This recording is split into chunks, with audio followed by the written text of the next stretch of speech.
தருமபுரி மாவட்டம் பாப்பிரெட்டிப்பட்டி அருகே விஜய் திரைப்பட பேனர் வைப்பது தொடர்பாக தாவேகா நிர்வாகி மீது தாக்குதல் நடத்தப்பட்டதாக புகார் அளிக்கப்பட்டுள்ளது. பாப்பிரெட்டிப்பட்டி அருகே துறிஞ்சிப்பட்டி பகுதியைச் சேர்ந்த தாவேகா நிர்வாகி செல்வம் என்பவர் விஜய் திரைப்பட பேனரை திரையரங்கு முன்பு வைக்க சென்றுள்ளார். அப்போது அங்கு வந்த திமுகவினர் உட்பட 15 பேர் கொண்ட கும்பல் பேனர் வைக்க எதிர்ப்பு தெரிவித்து செல்வத்தை தாக்கியதாக கூறப்படுகிறது.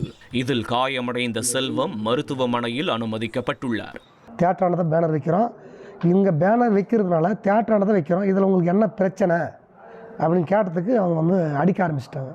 நாங்கள் இருக்கிறது 3 பேர் தான் இருக்கிறோம், இவங்க ஒரு 15 பேர் வந்திருக்கிறாங்க, எல்லா ஆயுதங்களோடு வந்துருக்குறாங்க. இவங்க காலையிலேருந்தே பிளான் பண்ணிக்கிறாங்க, எங்களுக்கு தெரியல.